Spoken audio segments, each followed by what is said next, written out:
Kakatapos lang namin ipatayo nga asawa ko ang aming 3 palapag na bahay. Ni isang kusing. Walang inilabas ang mabiyenan ko.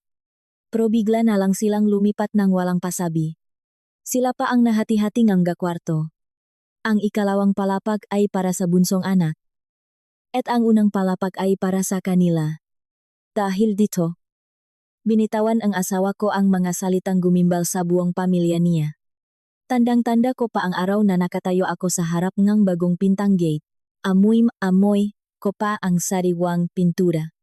Tiningala ko ang aming 3 palapag na bahay sa Antipolo. Nangilit ang maluha sa aking mga mata. Halos 7 taon na kaming kasal. 7 taon ngang pakbibilang ngang bawat barya. At sa wakas, mayroon na kaming sariling tahanan. Hindi ito ang pinakamagarang bahay sa subdivision. Pero bunga ito ang aming pawis. Ng nga walang tulok na gabi. Ng mga overtime. Ng nga simpleng hapunan. At ang hindi mabilang na beses na pinalakas namin ang lupnang. Isa't isa para hindi sumuko. Sariwa pa sa isip ko noong una naming hawakan ang plano ng bahay. Ngumiti ng matamis ang asawa kong si Anton at sinabing, "Balang araw, makakaroon tayo ng malaking bahay para lumaki ng tahimik ang mga anak natin." Ngumiti lang ako nun. Kahit na ang puso ko ay nahahati sa pag-asa at kaba. Dahil napakalit pangipon namin. Panganay si Anton. May kapatid siyang lalaki. Si Jason. Na 4 na taong mas bata sa kanya. Nang maging parte ako ang pamilya nila. Napansin ko agad na ang biyenan kong si Mama Rosa ay may malambot na puso para sa bunso. Kahit anong mangyari. Laking tama si Jason. Kung may 2 pirasong ulam na natira, ang pinakamasarap ay ibibigay sa kanya. Kung may pera, siya agad ang naisip. Nung una, sinasabi ko na lang sa sarili ko na bago pa lang akong manugang. At kung maktitiyaka ako, lilipas din ito. Pero sa paglipas panahon, naintindihan ko na ang paboritismo na iyon ay hindi panandalian. Kundi isang nakaugalian na. Nang ikasal kami, sinabi ngang mabiyenan ko na gipit daw ang pamilya kaya hindi nila kami masyadong matutulungan. Malugot namin itong tinanggap ni Anton, pero makalipas ang mahigit 1 taon, nang ikasal si Jason kay Camila. Nagbenta sila ngang maliit na lote sa probinsya para ibiling ng bagong kotse ang bunso. Tiningnan ko si Anton. Tahimik lang siyang nag-iwas ang tingin. Nadurog ang puso ko para sa kanya. Kailanman ay hindi siya nanumbat sa mga magulang niya. Ang lagi lang niyang sinasabi. Bata pa ang kapatid niya. At bilang panganay, hindi naman masama ang magparaya dahil sa sobrang bait ni Anton. Inisip ngang biyenan ko na obligasyon niya ang bawat sakripisyo. Minsan, gusto naming magtayo ang maliit na negosyo para may dagdag na kita. Kulang kami sa puhunan. Kaya naglakas loob si Anton na umutang muna sama magulang niya. Umiling lang ang biyenan ko. Ang perang hawak ko ay para sa kapatid mo. Panganay ka. Kailangan mong dumiskarte mag-isa. Nanahimik si Anton. Nang gabing iyon, ilang oras siyang nakaupo sa labas ng bahay. Alam kong malungkot siya.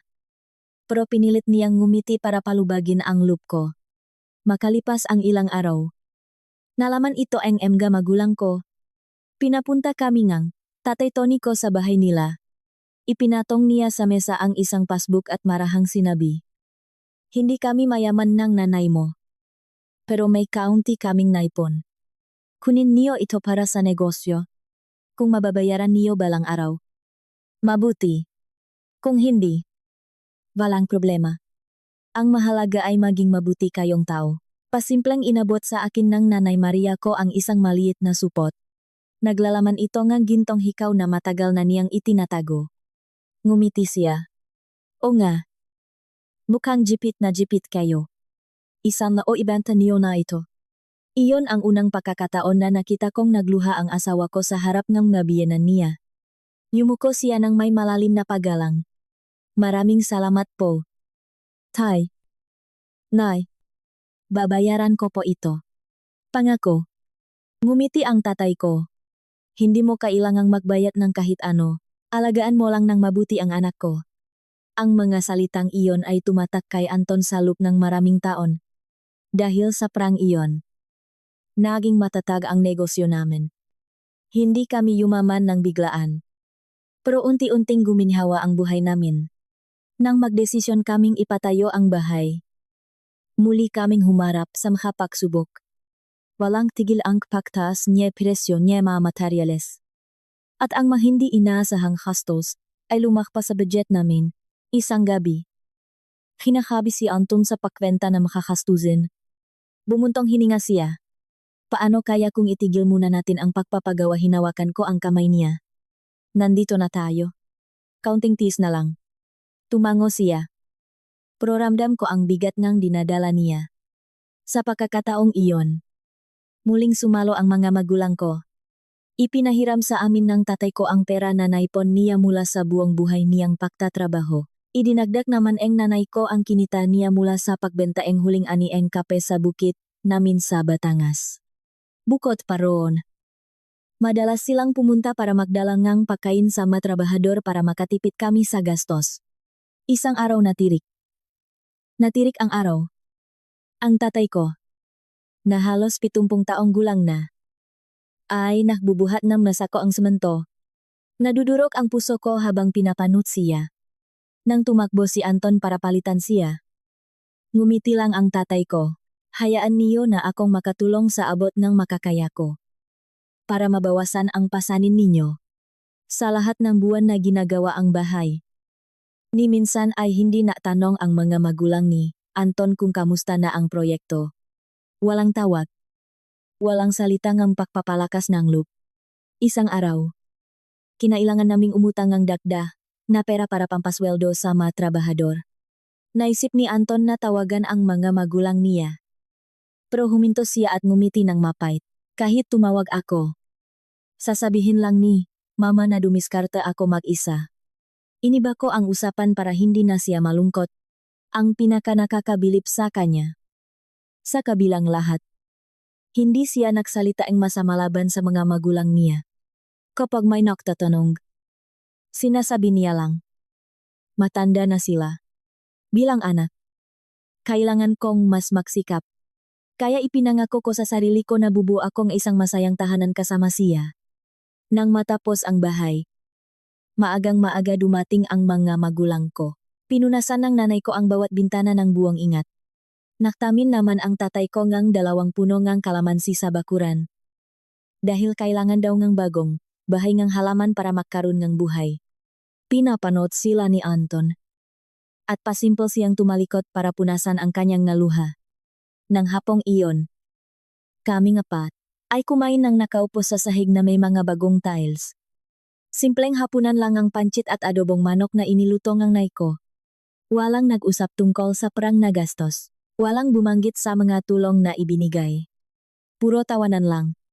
Naisip ko na naging sulit ang lahat ng paghihirap namin. Tiningnan ko si Anton.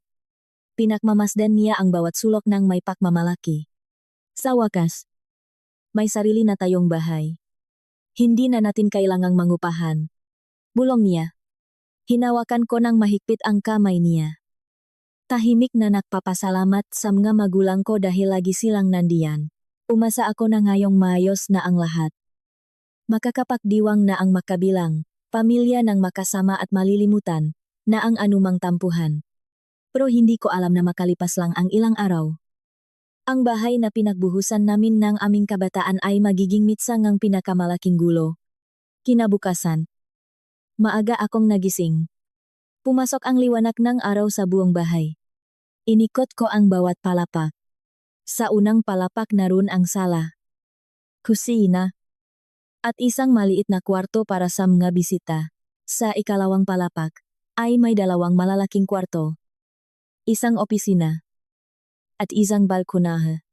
Sa ikatlong palapak naman naroon ang isa pang kwarto, sampayan, at isang maluwag na teras. Ang bawat blok, bawat bakal, ay resulta ng pagbibilang namin ng bawat sentimo. Lumapit si Anton at ngumit. Natapos din natin. Mahal. Ngayon, magtatrabaho na lang tayo. at alagaan natin ang pamilya natin. Tumango ako. Nakaramdam ng kapayapaan na matagal ko nang inaasam, tanghaling tapat. Habang nag-ayos kami ngang gagamit, nakarinig kami ngang sasakyang pumreno, sa tapat ngang gate. Kotse iyon ni Jason. Na sinusundan negisang, malit, na truk, na puno, nege mega muebles. Maleta. At mga kahon. Bago ko pa maintindihan kung anong nangyayari, bumaba ang biyenan kong babay mula sa kotse na may maaliwalas na muha. Dali. Ipasok niyo na lahat sa loop. Baka masira ang araw ang manggagamit. Napanganga ako at tiningnan si Anton. Natihilan si Jaine ilang segundo.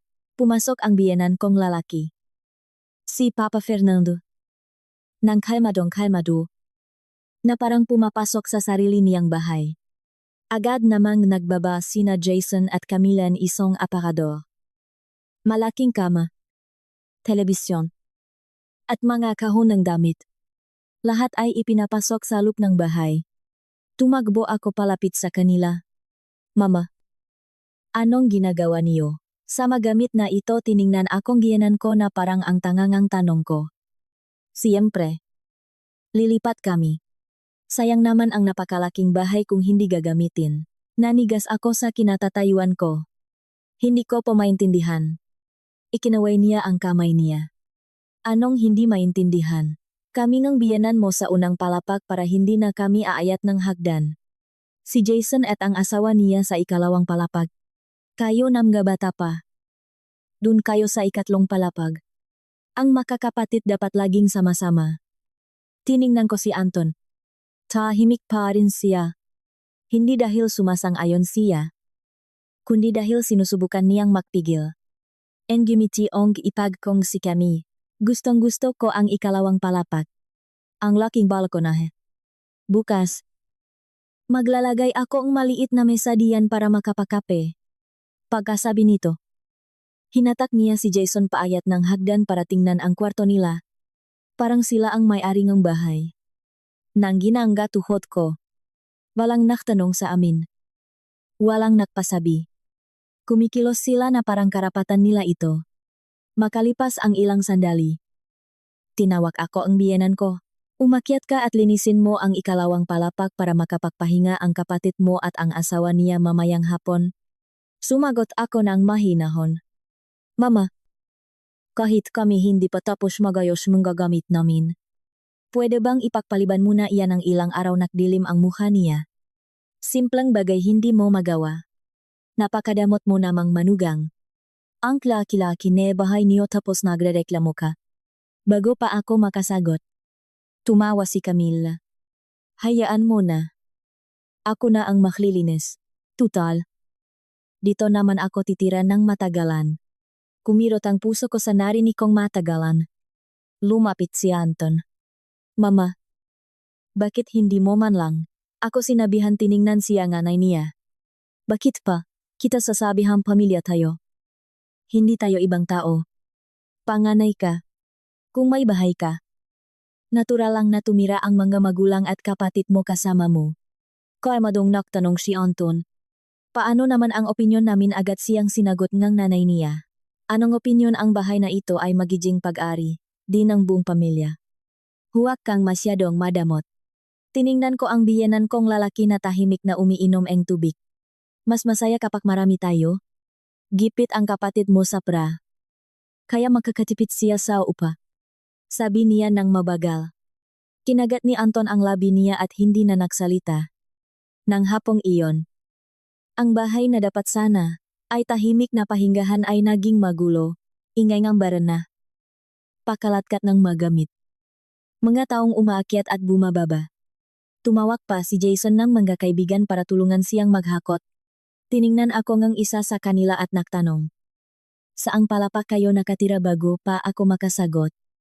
Sumingit ang biyenan ko. Dun sila sa ikatlong palapag. Ang ibaba ay para sa amin at sa kapatid niya. Tumango ang lalaki na parang pinakanormal na bagay iyon sa mundo. Nanahimik na lang ako. Sa hapunan. Masayang, nakukwento, ang biyenan ko. Bukas, bibili akong bagong sofa. Hindi ko gusto ito. Tapos tiningnan niya si Papa Fernando. Paano kaya kung gibain natin ang pader na iyan para lumawak ang sala tumango ang biyenan ko? Para mas maliwalas. Napapitlak ako. Iyon ang pader na pinahirapan naming idisenyo. Bago pa ako makapag-react. Nagpatuloy siya. Doon sa hagdan. Kailangan nating maglagayng pinto para mas may privacy ang ikalawang palapag. Gumiti si Camille. O nga. Mama.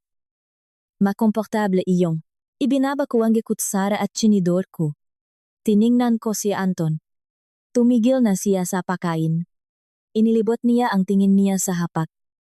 Tumingin sa mga magulang niya. Sa kapatid niya. At tapos sa akin. Sa mamata niya. Wala na ang dating pagpaparaya. Kundi isang napakalalim na pagkadismaya. Nang gabing iyon. Habang nakaupo kami sa teres, sa ikatlong palapag. At ang bakuran ay puno pang nga kahon. Tinanong ko siya ng pabulong. May alam ka ba tungkol dito, umiling siya? Wala. Kung nalaman ko ito. Hindi ko hahayaang umabot tayo sa kanito. Nanahimik ako ng matagal at sinabing. Hindi ako nang hihinayang sa bahay. Nasasaktan ako sa kawalan ng hustisya. Nagpakahirap ang mga magulang ko para tulungan tayo. Tapos ang mga nakikinabang ay ang mga tao ni isang blok ay walang itinulong. Yumuko si Anton. Makalipas ang ilang sandali. Bumulong siya. Patawad. Akala ko kasi. Kung magpaparaya ako. Magkakaroon kapayapaan sa pamilya. Nakamali ako.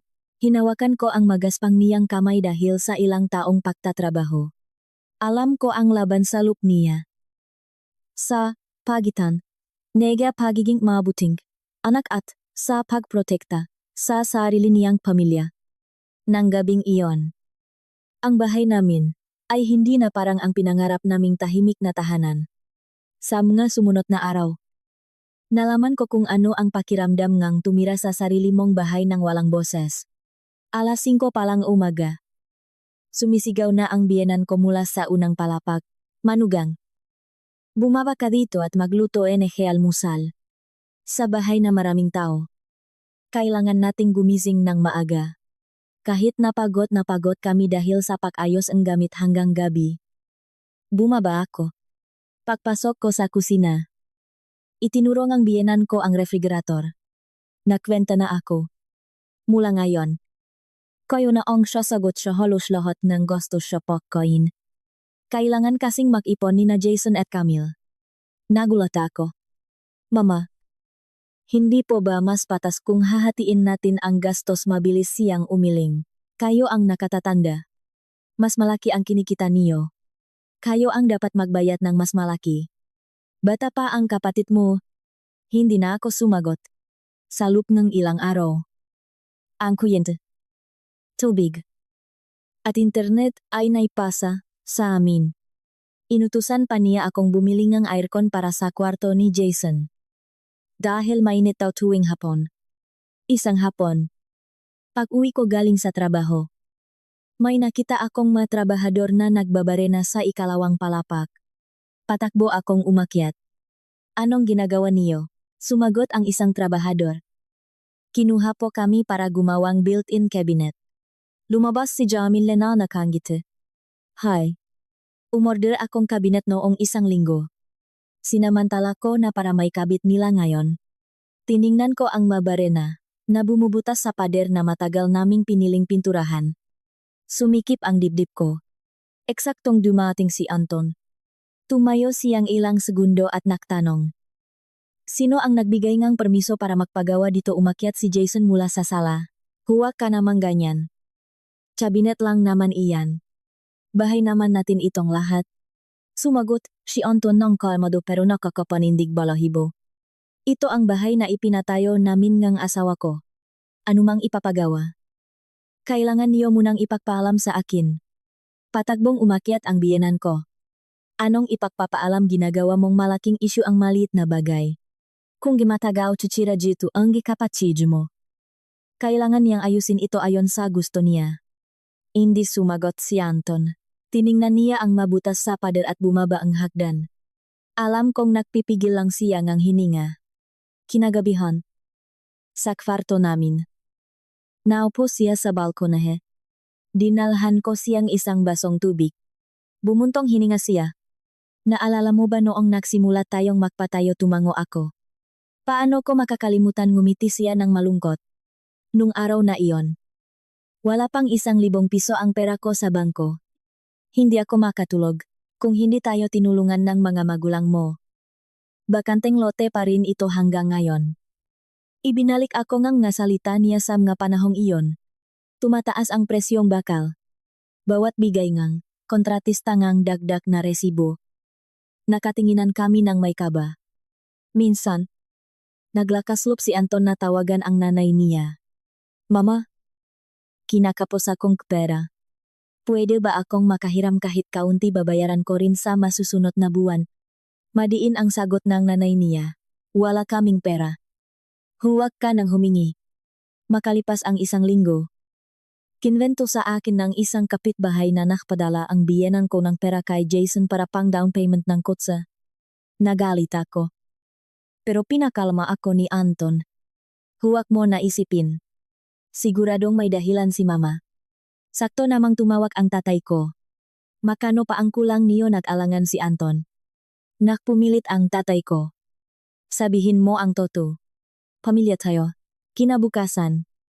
Dumating ang tatay ko na may dalang pera at isang jeep na puno ng tiles na nakuha niya ng mura sa isang kakilala. Ngumiti siya ng matamis. Kahit anong matipid. Malaking tulong na iyan. Lumaluwas ang nanay ko mula sa Batangas halos linggo-linggo. Minsan may dalang bulalo.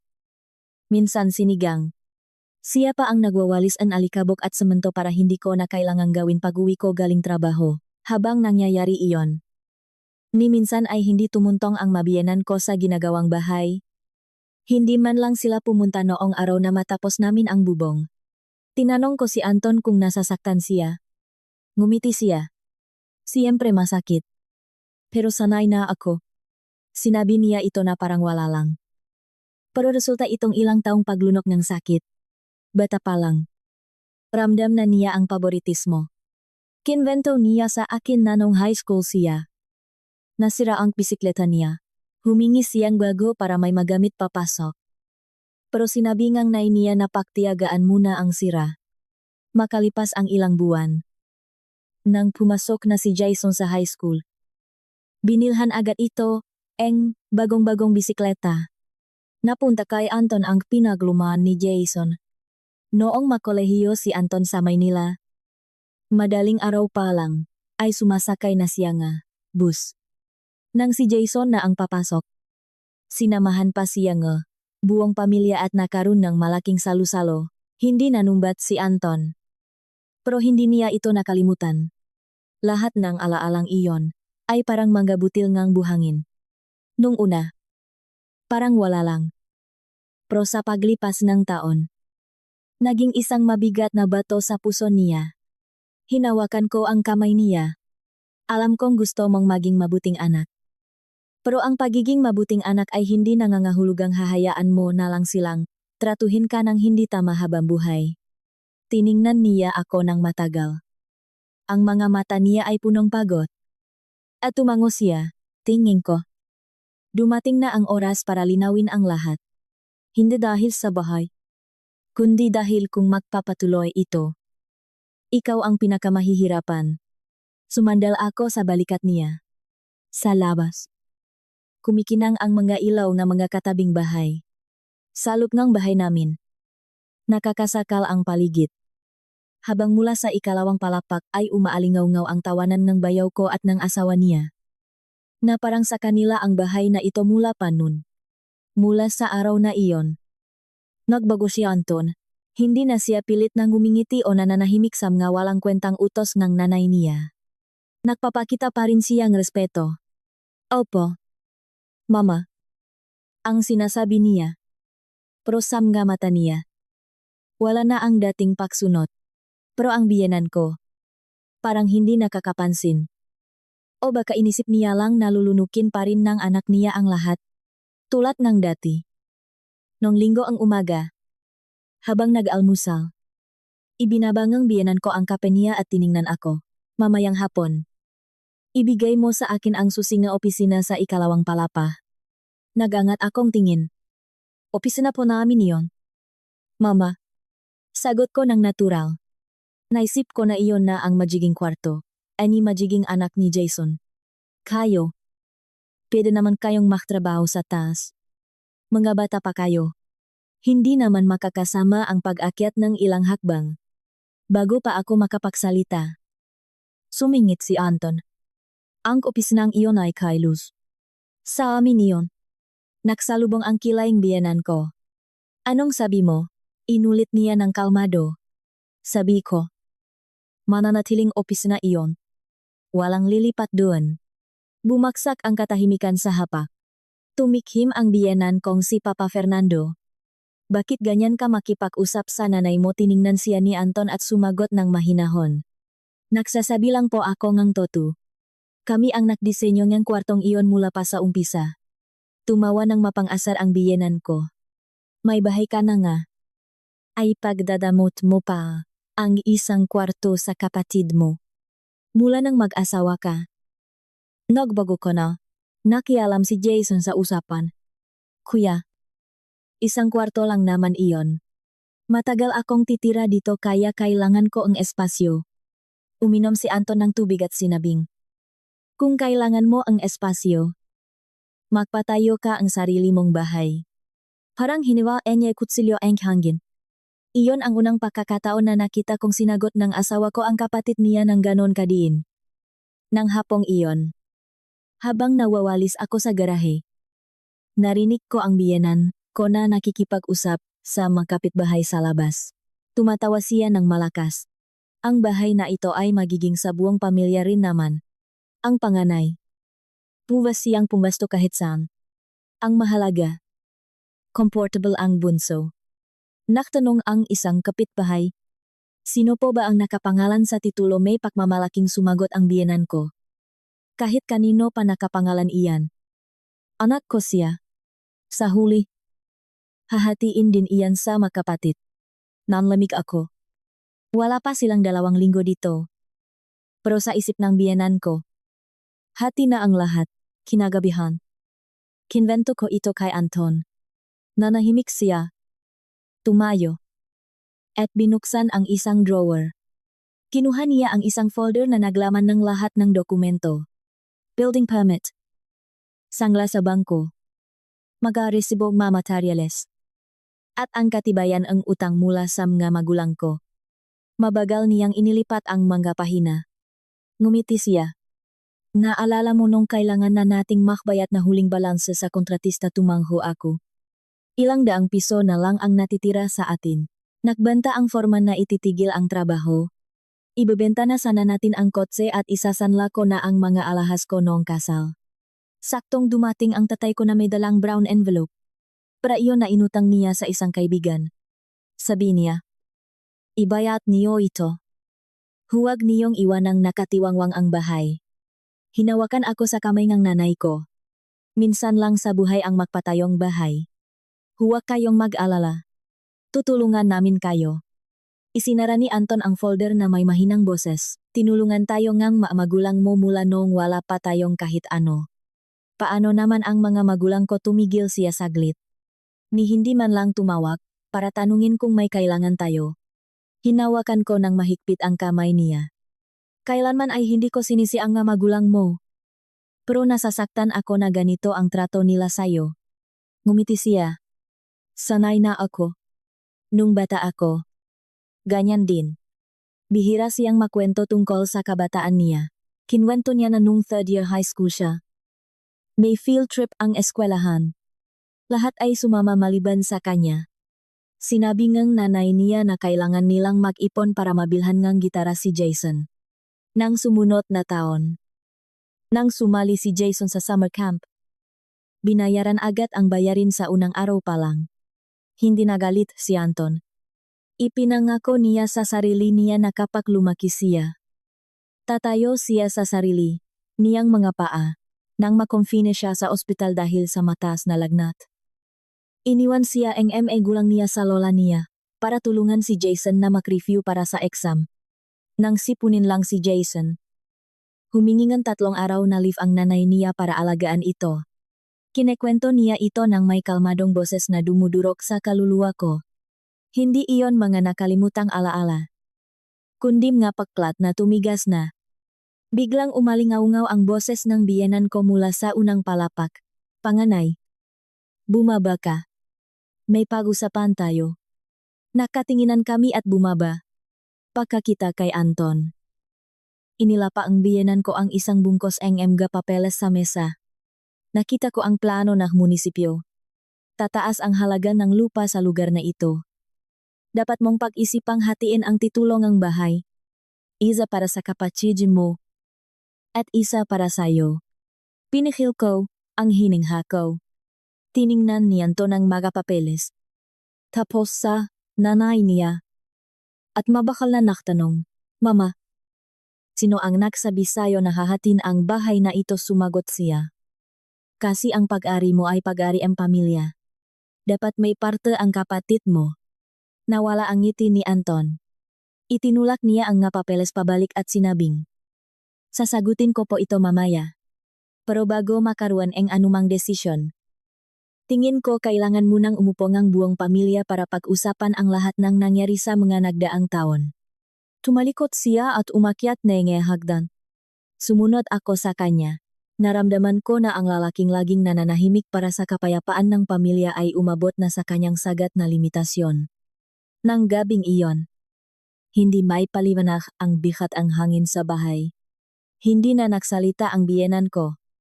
Pero baka sa mukha niya ang matinding galit. Kinabukasan, bago ako pumasok sa trabaho, hinarang akong biyenan ko. Saan mo itinatago ang titulong bahay? Nagulat ako. Para saan po? Mama, paritago sa ligtas na lugar. Burara kayo. Baka may wala niyo pa. Sabi niya na parang wala lang. Ngumiti ako ng bahagya. Hindi na po kailangan. Mama, kami na po ang bahala sa mga dokumento namin. Nagalit siya. Wala kang tiwala sa akin, naging kalmado lang ako. Hindi po sa ganun. Mga papeles po iyon ng ari-arian namin at gusto namin kami ang magtago. Bago pa siya makasagot, bumabang hagdan si Anton, ako ang nagtatagong titulo. Walang ibang magtatago nun para sa akin. Mariin niyang sabi. Nanlaki ang mamatangang biyenan ko. Anong ibig mong sabihin? Napakalinaw po. Pag-ari ito namin ng asawa ko. Ako ang responsable dito. Kalmado niyang sagot. Bumuntong hininga ng malakas ang nanay niya at tumalikot. Akala ko ay tapos na doon ang usapan. Pero pag-uwi ko galing trabaho, nakita kong nakabukas ang pinto ng kwarto namin at nayurong ang aparador. Patakbo akong pumasok at nakita kong nakakalkalang drawer ng mga dokumento. Mabuti na lang. Inilagay ni Anton ang folder sa safety deposit box sa bangko noong nakaraang araw. Dumaan ang biyenan ko sa pasilyo at kalmadong nagsalita. Nagahanap ako ng lumang diaryo.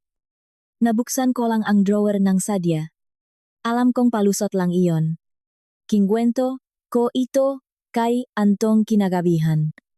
Hindi siya nagulat. Sinabi niya lang, simula bukas, ilalok na natin ang kwarto. Magagalit siya.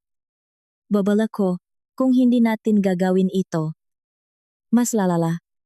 At kinabukasan, pinalitan niya ang seradura ene kinto. Nagpasiklabito siya galit ni Mama Rosa. Tumayo siya, sa gitna ng sala.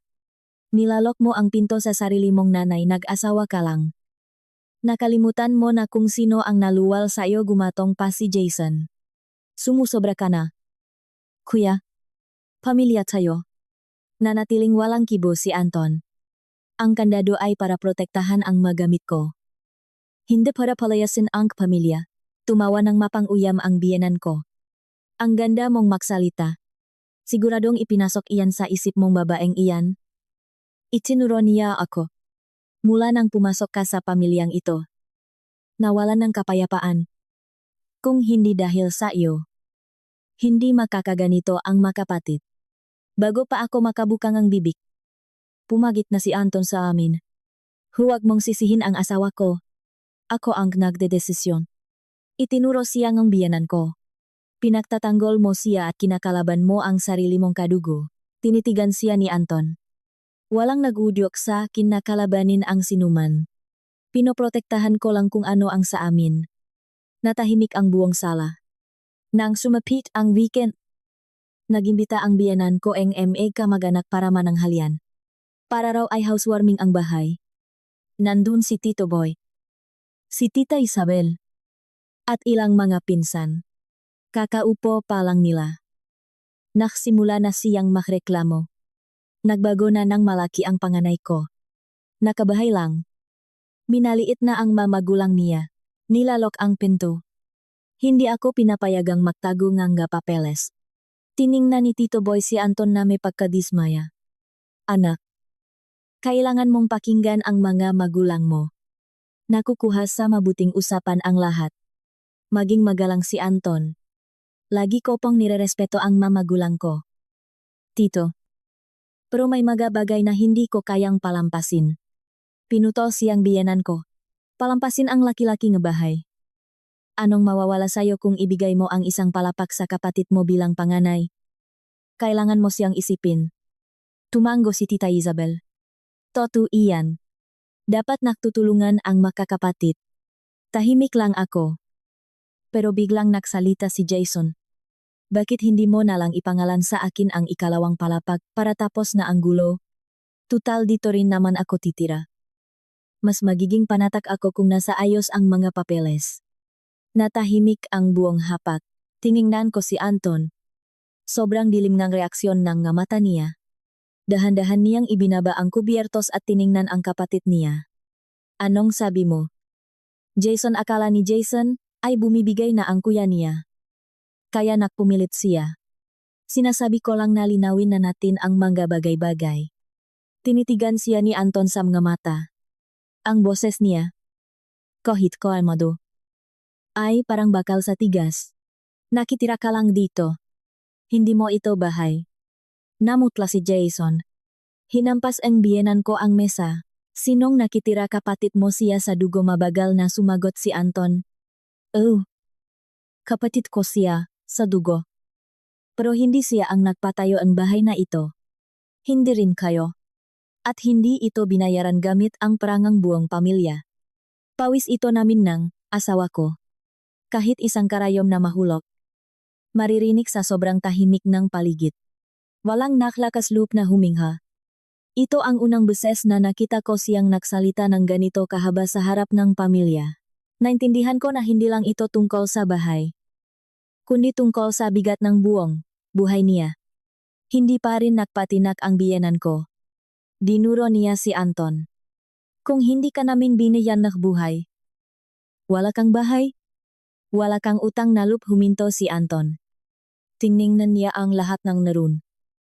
Tapos tumingin sa akin. Alam kong dumating na ang oras ng katotohanan. Pagkatapos ng masalitang ang biyenan ko, bumaksak ang nakakabinging katahimikan sa hapagkainan. Walang gumagalaw sa mga plato. Palipat-lipat ang tingin ng kamag-anak. Hinihintay ang reaksyon niya. Huminga ng malalim si Anton at dahan-dahang tumayo. Alam ko pong hindi mababayaran ang utang na loob sa buhay, Mama. At kailanman ay hindi ko iyon itinanggi. Pero ngayon, sa harap ngang tito at tita ko, gusto kong linawin ang lahat para maintindihan niyo kung bakit hindi na ako pwedeng manahimik. Tumawa ng mapang-asar ang biyenan ko. Ipapahiya mo pa ang mga magulang mo sa harap ng pamilya.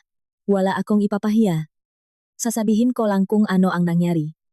Humarap siya sa mabisita. Mula nang mag-asawa ako, wala akong hiningi para sa sarili ko. Kami ang nagbayad ng kasal namin. Nang makaproblema kami sa negosyo, humingi akong maliit na pautang. Tumanggi ang mga magulang ko. Pero makalipas ang ilang buwan, binilhan nila ang kotse ang kapatid ko. Hindi ako nagreklamo. Naisip ko na bilang panganay, dapat akong magparaya. Nagsalita siya ng mabagal. Nililinaw ang bawat salita. Walang sumingit. Nang magsimula kaming magpatayo ng bahay na ito, kulang na kulang kami sa pera. Hindi ako naglakas loob na humingi sa mga magulang ko dahil alam ko na ang isasagot nila. Ang sumalo sa amin ay ang mabiyanan ko. Ipinahiram nila sa amin ang naipon nila. Nagdala sila nege materyales. Pumunta sila para maglinis. Sa mga araw na umabot ng 40 degrees ang init nung Agosto. Ang biyanan kong lalaki ang nakbubuhat ang mga sako ang semento. Nanginih ng kaunti ang boses niya. Naalala ko, noong araw na ikakabit na ang bubong. Tinawagan ko ang magulang ko para imbitahan sila. Ang sabi nila, busy sila. Kinahapunan. Nalaman ko na nandoon sila sa bahay ni Jason. Tinutulungan siyang magparenovate ang kusina. Nakakasakal na ang hangin sa loob ng bahay. Mababang nagtanong si Tito Boy. Totoo ba iyon? Fernando yumuko lang si Papa Fernando nang hindi sumasagot. Agad na sumabat si Mama Rosa. Kailangan ng tulong ng kapatid mo, tiningnan siya ni Anton. At ako. Hindi ko kailangan na tahimik ang biyenan ko. Iyon ang unang pagkakataon na nakita ko siyang walang may sagot. Nagpatuloy si Anton. Nang matapos ang bahay. Akala ko pupunta kayo para batiin kami. Ang una niyong ginawa ay lumipat. Walang tanong-tanong. Walang paalam. Kayo ang nahati-hati ng gapalapak. At ngayon, gusto niyo ang opisina ko. Ang managapapeles ko. At gusto niyong hatiin ang titulo. Tito. Tita. Lumagay po kayo sa piwesto ko. Anong isipin niyo? Walang umimik sa magkamag-anak. Bumuntong hininga si Tita Isabel. Nagsisimula na nilang mapaktanto na hindi buang kwento ni Rosa. Biglang tumayo si Jason. Hindi patas iyan. Pinalaki ka nga magulang natin.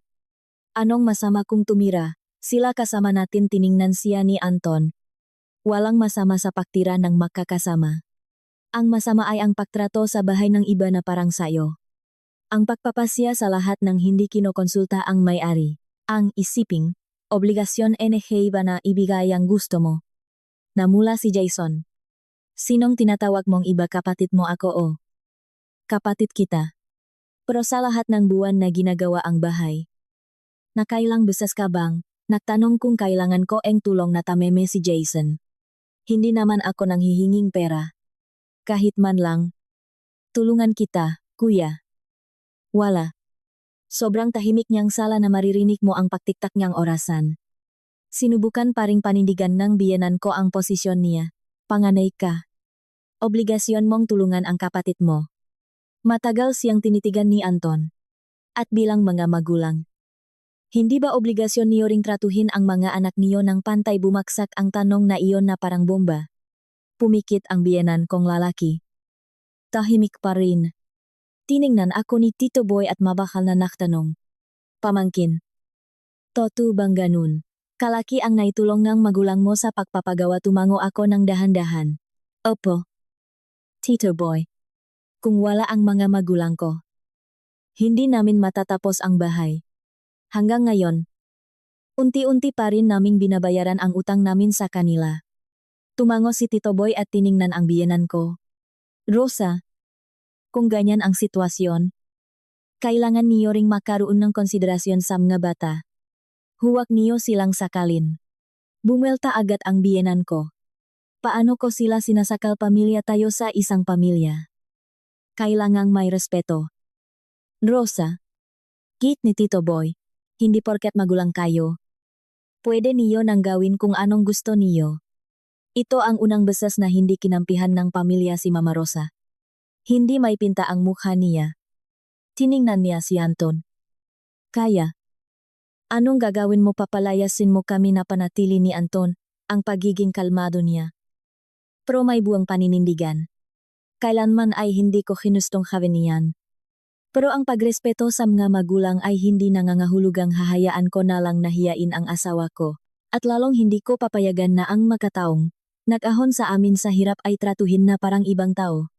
Yumuko siya ng bahagya sa mga tito at tita niya. Hinawakan niya ang kamay ko at sinabing, umakyat na tayo. Luz. Umakyat kami habang gulat na gulat ang lahat. Pakasarang pintong kwarto. Napabagsak si Anton sa upuan. Ipinaksalin ko siya ng tubig. Pero hindi niya ininom. Makalipas ang matagal na oras. Bumulong siya. Sobrang dami ko nang pinalampas. Kung hindi sila magbabago, gagawa ako ang huling desisyon. Tiningnan ko ang buong kapayapaan sa mga mata niya.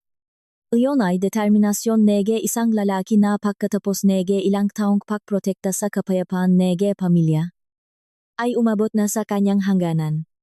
Kinabukasan, sobrang bigat pa rin ng tensyon sa bahay. Nahanda ako ng almusal ng tahimik. Nagbabasa ng diaryo ang biyenan ko. Naka-cellphone lang si Jason. At ang biyenan kong babae ay may ganun pa ring galit na mukha mula kagabi. Bumaba si Anton. Nakabihis na para pumasok sa trabaho. Pagkakita pa lang sa kanya, sumaboh na ang nanay niya.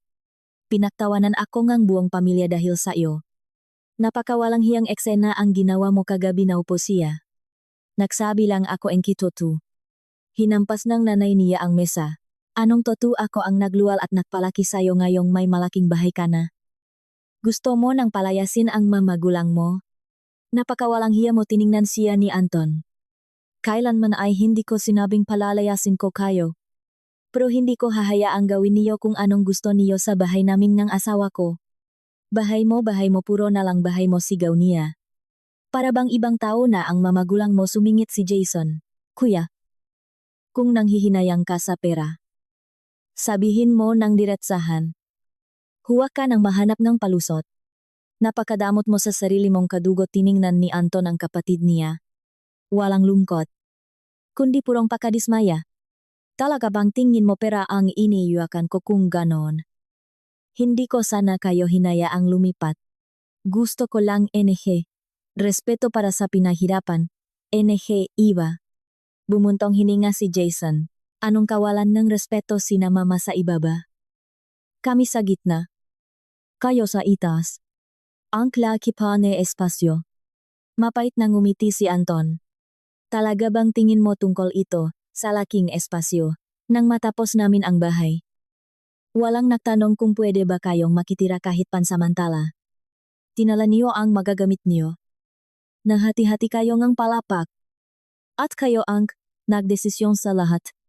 Naisip niyo ba kung ano ang nararamdaman namin na patayo ang biyenan ko? Tama na, sabihin mo na kung anong gusto mong gawin. Dahan-dahang tumayo si Anton. Tiningnan ang bawat isa sa kanila. At sinabi ng may matigas na boses. Ngayon, lilinawin ko na ang lahat. Pinag-isipan ko na itong mabuti. Nakahalukip-kip ang biyenan ko. Magsalita ka. Tingnan natin kung anong kabastusan ang sasabihin mo. Huminga ng malalim si Anton. Gusto kong i-empake niyo ang magagamit niyo at bumalik sa dati ninyong bahay. Ako ang magbabayad ng hauling truck at nang matutulong sa inyo. Nadulas ang baso sa kamay ni Jamila at nabasag sa sahig. Nanlaki ang ngamatangang biyenan ko. Anong sabi mo, gusto kong bumalik kayo? Sagot ko ang lahat ng gastos. Dinuro siya ni Mama Rosa nang ninginig niyang daliri. Pinapalayas mo talaga kami. Napakasama mo, nag-angat ng tingin si Papa Fernando. Gulat na gulat. Napatalon si Jason. Nabalik ka na ba, pinapalayas mo ang mamagulang natin dahil sa asawa mo? Umiling si Anton. Hindi dahil sa asawa ko, kundi dahil sa hustisya. Tiningnan niya ang nanay niya. Bumbuhay ko. Nagpaparaya ako para kay Jason. Hindi ako nagreklamo kailanman. Pero ang bahay na ito, hindi ko ipaparaya. Dahil sa bawat blok nito, nandun ang pawis namin at ang walang kapalit na tulong ng mabiyenan ko. Huminto siya saglit. At nang may boses na puno ng emosyon, binitawan niya ang huling salita. At sasabihin ko sa inyo ito. Kung may taong karapat dapat tumira sa bahay na ito kasama namin, iyon ay ang mga magulang ni Luz. Hindi dahil biyenan ko sila, kundi dahil noong nga panahong wala akong malapitan. Sila ang umalalay sa akin. Napatunga nga ang buong sala. Hindi makapaniwala ang biyenan ko. Ipapasok mo ang mabiyenan mo dito, at palalayasin mo ang sarili mong mamagulang o. Kung papayak sila, kukunin ko sila mula sa Batangas. Matatanda na sila at gusto ko silang alagaan. At kailanman. Hindi ko makakalimutan ang maginawa nila para sa amin.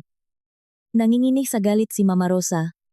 Nakalimutan mo na kung sino ang nanay mo, magpapasok ka nga ibang tao. Tiningnan siya ni Anton ng may malamig na pagiging kalmado.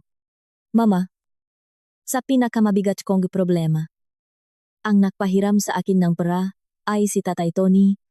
Ang nagluto para sa mga trabador ay si Nanay Maria. Ang nagbuhat ng sako-sakong semento ay ang biyenan ko. Habang kayo, ang inisip niyo lang ay si Jason. Sabihin mo sa akin. Mama, ano ba ang patas? Namutla si Jason. Napakujom ang mga kamao ni Papa Fernando. Nakayo ko. Hindi makapagsalita. Yumuko ng bahagya si Anton sa kanilang lahat at hinawakan ang kamay ko. Ang pagiging kalmado niya ang pinakanakagulat sa pamilya. Hindi siya sumigaw. Hindi siya nagmura. Inilabas niya lang ang mapait na katotohanan ng ilang dekadang paboritismo. At ang napakalalim na pasasalamat sa mga magulang ko na umabot ng kamay sa amin noong nga panahong hirap na hirap kami. Pagkatapos ang usapang iyon, naging sobrang tahimik ngang bahay. Tuwing umaga, nagdidilik lang ng halaman ang biyenan kong lalaki sa garahe ng walang imik. Iniwasan ng biyenan kong babae na makasalubong si Anton. Sina Jason at Camille naman ay nag-iingat sa bawat galaw nila. Alam kong hindi ito matatapos ng ganun-ganun lang. Makalipas ang 2 araw. Kumatok si Tito Boy at 2 pang kamag-anak. Umiyak agad si Mama Rosa pagkakita sa kanila. Gaya ang dati. Nadrama na naman siya. Gusto niyang palayasin ang nga magulang niya para ipasok ang nga biyenan niya. Nakakahiya, sinabihan ni Tito Boy si Anton. Anak, pinag-usapan ang mga bagay-bagay. Huwag kayong gumawang eksena. Ipinaksalin siya ni Anton ne kape at kalmadong sinabi. Gusto kong kapayapaan. Tito. Pero hindi pwedeng ang kapalit ay ang paghihiya sa asawa ko. Umungal ulit ang biyenan ko. Isinisisi na naman sa akin ang lahat. Umakyat si Anton sa ikatlong palapak at bumaba dala ang folder ng mga dokumento. Binuksan niya ito sa mesa. Tito. Tingnan niyo. Sangla sa bangko. Mga resibo mula sa hardware. Mga resibo nga materyales. Ang kasulatan ng utang namin sa mga biyenan ko. Nandito ang makapetsa. Tiningnan ni Tito Boy ang mga papeles. Nasa ayos ang lahat. Bulong niya. Nagpatuloy si Anton. Walang inambak ang mga magulang ko. Karapatan nilang hindi magbigay. Pero ang hindi ko maintindihan ay kung bakit nang matapos na ang bahay. Inangkin nila na sa kanila ito. Tiningnan ng isang pinsan si Mama Rosa. Tita. Ang makitira sa kanila ay okay lang. Pero dapat nagpaalam kayo. Hindi yung inaangkin niyo ang buong palapak. Sumagot ang biyenan ko. Pati ba naman ikaw? Kinakalaban ako. Hindi ito pakalaban sa iyo. Rosa. Sabi niya pinsan. Ito ay paggamit ng tamang pag-isip. Sumingit si Jason. Pero mga kapatid kami. Hindi dapat tayo masyadong nakukuwentahan. Tiningnan siya ni Anton. Hindi ako nakukuwenta. Jason. Ang pinakamasakit sa akin ay hindi ang pera. Kundi nung mga panahong, kumakain lang kami ng noodles at pandesal para makatipid at makapagpasweldo sa mga trabahador. O noong magabing hindi ako makatulog sa kakaisip, ni ikaw o ang mga magulang natin. Hindi man lang tumawag. Kahit isang beses. Ang mga tumatawag at bumibiyahe pagaling probinsya ay ang mga biyenan ko. Natahimik silang lahat. Tinanong ni Tito Boy ang biyenan kong lalaki. Fernando, anong masasabi mo? Ito ang unang beses na may nagtanong sa kanya. Matagal bago nakasagot si Fernando. Na may mahinang boses. Tingin ko. Naging bulak ako pagdating sa panganay ko. Sinamaan siyang tingin biyenan ko. Pati ba naman ikaw? Kinakampihan siya. Hindi sumagot si Fernando. Tiningnan niya lang ang mga kulubot niyang kamay. Nagsimulang maintindihan ng pamilya ang malalim na sugat na dala-dala ng asawa ko. Noong weekend na iyon, umuwi kami sa Batangas. Nang pumarada kami sa tapat ang bahay ng mamagulang ko. Nag-ayos sila ng halamanan. Tumakbo ang nanay ko para yakapin kami. Bakit hindi kayo nagpasabi di sana na ipagluto ko kayo ng masarap na bulalo? Kinuha ni Anton ang hose mula sa tatay ko. Ako na po diyan. Tay. Ako na magdidilig. Tumawa ang tatay ko. Pumasok na kayo. Pumasok na kayo. Napakasarap ng pananghalian namin. May sinigang na baboy. Tortang talong. At inihon na liempo. Pagkatapos kumain. Habang nagtitimpla ang kape ang nanay ko. Tumadyo si Anton. Tinitigan niya ang mga magulang ko. At nang may nanginginig na boses. Yumuko siya ng may malalim na paggalang. Maraming salamat po. Tay. Nay. Nagulat ang mga magulang ko. Tumayo ang nanay ko. Anak. Anong ginagawa mo, pamilya tayo? Kung hindi po dahil sa inyo. Wala kaming bahay. Hindi ko po kayo napasalamatan ng maayos. Nang talikuran akong lahat. Kayo po ang naktiwala sa akin. Ngumiti ang tatay ko. Pinapagaan ang sitwasyon. Nandito ang mga magulang para tumulong. Kinvento ni Anton sa kanila ang mga nangyari. Hindi siya nag-exaggerate. Sinabi niya lang ang totoo. Tahimik na nakinig ang mga magulang ko. Bumuntong hininga ang tatay ko. Hindi ko hinuhusgahan ang mga magulang mo. Iba-iba ang bawat pamilya. Pero ayaw kong makaproblema kayo ng dahil sa amin. Diretsahang sinabi ni Anton. Tay. Nay. Gusto ko po sanang hilingin na sumama na kayo sa amin sa Antipolo. Doon na po kayo tumira. Marihing tumanggi ang nanay ko. Hindi pwede. Sasabihin nila na inilalayo namin kayo sa pamilya niyo. Nagpumilit si Anton. Wala po kayong inilalayo. Gusto ko po kayong alagaan.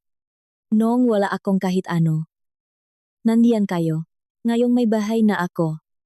Gusto ko kayong makita araw-araw. Para hindi na kayo nagbubuhat ng mabigat. Para mapunong tawanan ang bahay namin. Nagkatinginan ang nga magulang ko. Naiyak. Sa huli. Nagsalita ang tatay ko. Hayaan niyo muna kaming pag-isipan ng ilang araw. Kung sasama man kami. Iyon ay dahil, nakikita naming bukal sa puso niyo ang pag-imbita. Hindi dahil sa malaking bahay. Pabalik sa Antipolo. Mas maka na ang pagmamaniw ni Anton. Kung sino ang umabot ng kamay sayo nung wala ka. Sila ang mga taong mahalaga. Ayaw kong matuto, ang magiging mga anak natin na tumanggap ng hindi marunong magpasalamat. Sabi niya sa akin. Pagdating namin sa bahay. Hinihintay kami ng biyanan kong si Papa Fernando sa garahe. Malalim ang iniisip niya. Kinabukasan ng umaga. Tinawag niya kaming lahat sa sala. May sasabihin ako. Simula niya. Tiningnan niya si Anton. Lagi kong iniisip na dahil panganay ka. Kaya mo nang tumayo mag-isa. At ang kapatid mo, ang mas kailangang tulungan. Ngayon ko lang nakita na ang lahat ng iyon ay nagdulot sayo ng matinding sakit. Yumuko si Anton. Hindi ko po kayo sinisisi. Papa. Gusto ko lang na maintindihan niyo. Tumanggo si Papa Fernando. Naintindihan ko. Tiningnan niya ang asawa niya. Rosa. Naging hindi tayo patas sa mga anak natin.